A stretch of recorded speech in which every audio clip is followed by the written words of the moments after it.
नमस्कार दोस्तों, मैं हूं निखिल होम बनाओ से। इस वीडियो में हम करेंगे detailed review D Link DWR 920V wireless 4G router का। चलिए वीडियो शुरू करते हैं।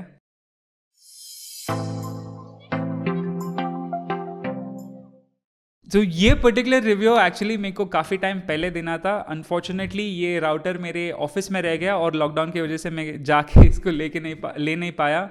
और मेरे को इसका डिटेल्ड रिव्यू करना था क्योंकि ये काफ़ी लोगों के लिए अच्छा डिवाइस हो सकता है, मेरा यह मानना है। तो स्टेप बाय स्टेप देखते हैं कि क्या है इसके फीचर्स, कैसे चलता है ये, क्या ऑप्शंस है, क्या ऑल्टरनेटिव्स है, क्या प्रोज है, क्या कॉन्स है इस पूरे वीडियो में। तो सबसे पहले मैं ये कहना चाहूँगा कि ये पर्टिकुलर डिवाइस जो है पूरा पावर आउटलेट से चलता है। सो बेसिकली इसका कोई बैटरी वगैरह नहीं है। अनलाइक Jiofi जो जिसका एक इंटरनल बैटरी है जो 3-4 घंटे तक आपको वाईफाई दे सकता है, इसमें अगर पावर नहीं है तो नहीं चलेगा। सेकेंड चीज़ इज़, काफ़ी लोग मेरे को कमेंट्स, मेरे अनबॉक्सिंग के कमेंट्स में पूछ रहे थे कि इसका कौन से सिम कार्ड्स को सपोर्ट करता है। तो मैंने ये जियो के साथ ट्राई किया, एयरटेल के साथ ट्राई किया, बिना कोई प्रॉब्लम आराम से चल रहा था। इस राउटर के नीचे एक स्लिम ट्रे है जिसमें आप अगर प्रेस करोगे तो सिम कार्ड निकलेगा। ये एक ध्यान रखना है आपको कि इसमें नैनो सिम या माइक्रो सिम नहीं चलेगा। इसमें आपको चाहिए होगा एक मिनी सिम जो नॉर्मली अपने पुराने स्मार्ट जो फीचर फ़ोन्स थे उसमें जो जाता था। तो ये एक ध्यान ज़रूर रखिए। इसके ये जो दो एंटेनाज है, मेरे को इनिशियली लगा था कि ये एंटेनाज वाईफाई रेंज को इंक्रीज़ करेंगे, पर नहीं, ये 4G एंटेनाज है जिसके वजह से आपका 4G का जो नेटवर्क है इस डिवाइस में काफ़ी कंसिस्टेंट वे में इसको बेटर नेटवर्क मिलता है।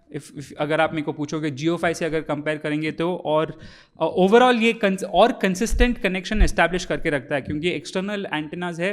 इसीलिए कंपेयर टू Jiofi या अपना एक स्मार्टफोन भी ले ले तो काफ़ी टाइम तक ये कंसिस्टेंट नेटवर्क एस्टैब्लिश करके रख सकता है। अब मैं बात करना चाहूँगा इसका सेटअप प्रोसेस कैसा था।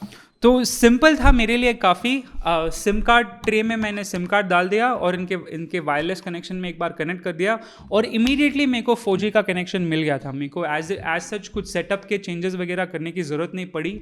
बस बेसिक मेरे को वाईफाई का पासवर्ड अगर आप चाहो तो चेंज कर सकते हो, वाईफाई का नाम चेंज कर सकते हो। इसके अलावा इनका पोर्टल काफ़ी सिंपल था, कुछ सेटअप मेरे को लिटरली कुछ करने की ज़रूरत नहीं पड़ी। बहुत ईजिली मैं इंटरनेट पे इमीडिएटली जा सकता था। तो मेरे हिसाब से सेटअप प्रोसेस काफ़ी सीमलेस था, नो इश्यूज़ व्हाटसोएवर।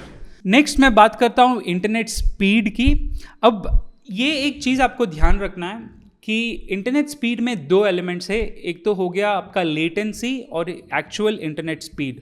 सो लेटेंसी जो पिंग से मेजर होता है, PING, और स्पीड जो आपका टॉप स्पीड 15 Mbps 20 Mbps जो भी है रेटेड है। ये डिवाइस में जो इंटरनेट स्पीड था मेरे एरिया में काफ़ी अच्छा है। जियो का इंटरनेट तो 15-20 Mbps कंसिस्टेंटली मैं पुल कर पा रहा था, पर इसका जो पिंग है, आप स्क्रीनशॉट्स देख सकते हैं, पिंग है कंसिस्टेंटली मेरे ब्रॉडबैंड से ज़्यादा था। सो नॉर्मली जो वायर्ड ब्रॉडबैंड होता है, मेरे पास एक्ट इंटरनेट है, मेरा पिंग जो था 1 मिलीसेकेंड 2 मिलीसेकेंड का था, पर इसमें अबाउट 50-60-70 मिलीसेकेंड्स तक भी पहुंच गया था कभी कभार। अब ये पिंग क्या होता है, कैसे समझना है इसको? सिंपल सी बात है, कार का टॉप स्पीड होता है और एक्सेलरेशन होता है। अब ये बहुत सिंप्लीफाइड में मैं एक्सप्लेन कर रहा हूँ, एग्जैक्टली ऐसा नहीं है, पर जो पिंग है, जो लेटेंसी है, कितने टाइम में आप अपना टॉप स्पीड पे पहुंच सकते हो, वो मेजर करता है। तो नॉर्मली आप समझो कोई वीडियो स्ट्रीमिंग के लिए या समझो एक कंटिन्यूसली गेम खेल रहे हैं, तो मेरे को नहीं लगता उसमें आपको पता चलेगा ये इंटरनेट का स्पीड। पर अगर आप एक SaaS एप्लीकेशन यूज़ कर रहे हैं, कोई CRM सॉफ्टवेयर यूज़ कर रहे हैं या फिर ई-कॉमर्स वेबसाइट्स में ब्राउज कर रहे हैं, तो आपको लगेगा कि इसका रिस्पॉन्स टाइम, जो स्नैपीनेस होता है, जो फास्ट इंटरनेट, ब्रॉडबैंड इंटरनेट में हमको मिलता है, वो नहीं मिलेगा। ये इनफैक्ट बस इसी डिवाइस का प्रॉब्लम नहीं है, ये बस 4G नेटवर्क ऐसे ही चलता है उसका प्रॉब्लम है। तो Jiofi में भी आप स्क्रीनशॉट्स देख सकते हो, पिंग स्पीड काफ़ी हाई था और मेरे स्मार्टफोन के पर्सनल हॉटस्पॉट में भी मेरा पिंग स्पीड हाई था।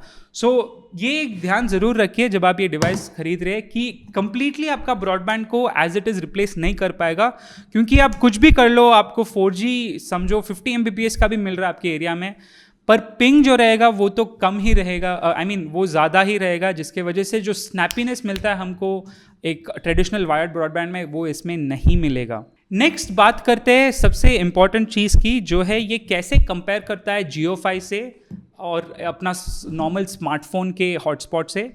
अब आपको ये समझना है कि कंपेयर टू जियोफाई और इवन योर स्मार्टफोन, ये डिवाइस में काफ़ी ज़्यादा स्पेस है। अब ये इम्पॉर्टेंट क्यों है, आप ये समझिए कि कंटिन्यूसली इंटरनेट को यूज़ कर रहे हैं बहुत समय तक, तो क्या होता है, जियोफाई भी हीटअप होता है, आपका स्मार्टफोन भी हीटअप होता है, हीट डिसिपेशन नहीं हो रहा है, इसीलिए स्पीड को वो थ्रॉटल करने लग जाएगा, कम करने लग जाएगा। ये डिवाइस में मेरे को ये देखने को बिल्कुल नहीं मिला। मैंने बहुत घंटों तक इसको यूज़ किया है बिना किसी इशू के, कंसिस्टेंटली मेरे को टॉप स्पीड डिलीवर कर रहा था ये डिवाइस। सेम चीज़ मैं स्मार्टफोन या जियोफाई के बारे में नहीं बोल सकता हूँ। इनफैक्ट जियोफाई बहुत बार आधे एक घंटे के बाद डिस्कनेक्ट हो रहा था मेरे लिए, और स्मार्टफोन भी बीच बीच में कॉल्स आते हैं या मैसेजेस आते हैं, तो उसके वजह से बहुत टाइम मेरा जो एक्चुअल डिवाइस स्पीड होता है या रिलायबिलिटी होता है कनेक्शन का, वो मिस हो रहा था। सो उस मामले में कंपेयर करें कि बिकॉज ये इतना बड़ा डिवाइस है, वेंट्स है हीट डिसिपेशन के लिए, इसका जो कंसिस्टेंट इंटरनेट डिलीवरी है बहुत ही कमाल का है। ऑलमोस्ट कंपेरेबल टू ब्रॉडबैंड आप बोल सकते हो, क्योंकि सिंपल सी चीज़ है, कंटिन्यूसली आपको उस नेटवर्क पे ये स्पीड प्रोवाइड कर रहा है, आराम से हीट डिसिपेट हो रहा है कंपेयर टू जियोफाई और पर्सनल हॉटस्पॉट। तो ये बहुत ही बड़ा एडवांटेज है इसका compare to all other personal hotspot options. Next, normally आप अपना जियोफाई जो है बस जियो नेटवर्क के साथ चला सकते हो। जो एयरटेल का हॉटस्पॉट आता है आप बस एयरटेल के हॉटस्पॉट से चला सकते हो। पर ये डिवाइस का हॉटस्पॉट आप कोई भी सिम कार्ड डाल दो किसी भी नेटवर्क का जिसमें 4G है, immediately it will start working. तो ये बहुत बड़ा एडवांटेज है, स्पेशली अगर आप इसको एक बैकअप इंटरनेट के तरीके से यूज़ कर रहे हो। तो आप ये समझ लीजिए कि एसेंशियली ये अपना नॉर्मल स्मार्टफोन के जैसा है, कोई भी सिम कार्ड डालो चलेगा। तो ये सिमिलर वे में काम करता है। सारे पर्सनल हॉटस्पॉट्स टिपिकली लॉक कर देते हैं कि आप किसी और कोई भी और सिम कार्ड डालो ठीक से नहीं चलता है। तो ये एक और बहुत अच्छा एडवांटेज है इसके लिए। नेक्स्ट चीज़, इसमें एक आप डिसएडवांटेज समझ सकते हो, इसमें कोई इंटरनल बैटरी नहीं है। जियोफाई फॉर एग्जांपल अगर बिजली नहीं हो तो भी चलेगा आपके लिए। इसको कंसिस्टेंट पावर डिलीवरी चाहिए, एक अडेप्टर आता है इसके साथ, प्लग्ड इन रहना है नॉर्मल राउटर के जैसे, it will work only when there is power outlet. ये एक एडवांटेज है compare to a traditional broadband कि इसमें कोई वायर नहीं लग रहा है, क्योंकि ये सिम कार्ड है, आप किसी भी रूम में डिस्कनेक्ट करके कनेक्ट कर सकते हो। तो ये एक एडवांटेज ज़रूर है।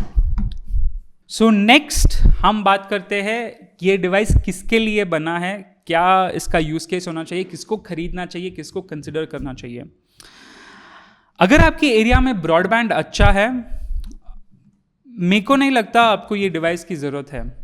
ये डिवाइस स्पेसिफिकली उनके लिए बना है जिनको समझो या तो एक बैकअप कनेक्शन चाहिए या जिनके एरिया में ब्रॉडबैंड अच्छा नहीं है। अब अगर आपके एरिया में ब्रॉडबैंड अच्छा है पर कभी कभार डिस्कनेक्ट हो जाता है और आपका जो काम है पूरा इंटरनेट पे डिपेंडेंट है, जैसे मेरा काम है पूरा इंटरनेट पे ही डिपेंडेंट है, तो ये डिवाइस मेरे हिसाब से बहुत वैल्यूएबल डिवाइस हो सकता है आपके लिए, स्पेशली बिकॉज डेटा प्लान्स आजकल स्मार्टफोन्स वगैरह के लिए बहुत ही सस्ते हो गए। आई मीन मेरे पास जियो का 50 GB 250 रुपीज़ पर मंथ का प्लान है इस पर्टिकुलर डिवाइस में। तो मेरे को नहीं लगता कि ये सबके लिए है, पर जिनका काम कंप्लीटली इंटरनेट पे डिपेंडेंट है, आप सॉफ्टवेयर इंजीनियर हो गए, आप कोई ई-कॉमर्स कंपनी चला रहे हो, आप ऑनलाइन सेल्स कर रहे हो, तो ये 100% मैं रिकमेंड करूँगा इवन इफ आप एक ब्रॉडबैंड एरिया में रहते हो, क्योंकि ये बहुत ही अच्छा बैकअप कनेक्शन हो सकता है। समझो जोर से बारिश हो गया, आपका ब्रॉडबैंड डिस्कनेक्ट हो गया, आप आधे घंटे के लिए भी अफोर्ड नहीं कर सकते हो विदाउट द इंटरनेट, तो 100% ये डिवाइस मेरे हिसाब से बहुत वैल्यूएबल है। जियोफाई एंड स्मार्टफोन से तो मच बेटर एक्सपीरियंस देता है ये इंटरनेट का। आप अगर कोई एरिया में रहते हो जहाँ पे ब्रॉडबैंड अवेलेबल ही नहीं है, तो this I think is a very good option, specially क्योंकि आप इसमें वोडाफोन, एयरटेल, जियो किसका भी सिम चला सकते हो और जिसका आपके एरिया में अच्छा नेटवर्क मिलता है, आप उसका एक सिम रख के इसमें आराम से चला सकते हो बिना कोई मेजर सेटअप के। तो ये एक बहुत अच्छा एडवांटेज है, specially for people who live in areas which have no broadband. Finally मैं क्यों ये बोल रहा हूँ कि सबके लिए मैं ये रिकमेंड नहीं कर सकता, ये थोड़ा प्राइजी डिवाइस है, ऑलमोस्ट 6000 रुपीज़ का है, तो ये बहुत स्पेसिफिक पीपल के लिए ही बना है जिनको कंटिन्यूस बैकअप इंटरनेट कनेक्शन चाहिए। इसीलिए ये सभी के लिए मैं रेकमेंड नहीं कर सकता। अगर इसका प्राइस थोड़ा और कम होता, समझो अराउंड 2500 रुपीज़, तो मैं 100% सबको एक यूं ही लेके रखने को बोल देता, क्योंकि बैकअप इंटरनेट मेरे हिसाब से एक बहुत क्रिटिकल चीज़ हो गया, स्पेशली इस कोविड के समय। तो मेरा ये थॉट प्रोसेस है। अब फाइनली बात करते हैं इसके कुछ मिसलेनियस फीचर्स की। अगर आप देखेंगे इस डिवाइस के पीछे एक टेलीफोन का पोर्ट है। अब मेरे को इनिशियली लगा था कि ये टेलीफोन पोर्ट इसको एक नॉर्मल राउटर के तरह कन्वर्ट कर देगा, पर नहीं, ये जो टेलीफोन पोर्ट है इसमें आप अपना नॉर्मल सब जो हाथ से डायल करने वाला फ़ोन का कनेक्शन डाल के आप उस फ़ोन में से कॉल्स कर सकते हो। तो this actually allows you to do voice calls. इसका एसएमएसेस भी D-Link के पोर्टल में लॉगिन करके आप एसएमएसेस भी भेज सकते हो उस पर्टिकुलर नंबर पे। एंड फाइनली एक और मिसलेनियस फीचर जो मेरे को अच्छा लगा, अगर आप इसको नॉर्मल हॉटस्पॉट्स या स्मार्टफोन्स वगैरह से कंपेयर कर रहे हो, क्योंकि ये डिवाइस इतना बड़ा है, मल्टीपल पैरेलल कनेक्शंस चला सकता है बिना कोई इशू के। मतलब आप 3, 4, 5 डिवाइस आराम से कनेक्ट करके इस पे चला सकते हो, एज लॉन्ग एज आपका वो बैंडविड्थ सपोर्ट करता है। डिवाइस आपको प्रॉब्लम्स नहीं देगा। मेरे को Jiofi में नॉर्मली ऐसे प्रॉब्लम्स आए हैं जब मैं 3, 4 डिवाइस कनेक्ट करने की कोशिश किया हूँ, बहुत हीटअप हो गया है, डिस्कनेक्ट हो गया है। इसमें ऐसा कोई भी इशू मेरे को नहीं देखने को मिला। तो ये एक बहुत बहुत अच्छा फाइनल डिटरमिनिंग फैक्टर है। अगर आपको ये डिवाइस खरीदना है तो ये ज़रूर कंसिडर कीजिए। तो आशा है आपको ये वीडियो अच्छा लगा। मैं जो भी स्क्रीनशॉट्स इस पर्टिकुलर वीडियो में दिया हूँ, लिंक में डिस्क्रिप्शन में एक ब्लॉग में लिंक करूँगा, आप वहाँ पे भी जाके पढ़ सकते हो इसका रिव्यू। और अगर आपको ये डिवाइस खरीदना है तो please link in description use कीजिए, चैनल को बहुत सपोर्ट मिलेगा। और कोई भी सवाल है इस डिवाइस रिलेटेड, प्लीज़ कमेंट्स में डालिए, मैं ज़रूर आंसर करने की कोशिश करूँगा। आपका बहुत बहुत धन्यवाद। सब्सक्राइब करना ना भूलें और शेयर करना ना भूलें ये पर्टिकुलर वीडियो, अगर किसी को ऐसा एक 4G मोडेम की ज़रूरत है तो। धन्यवाद।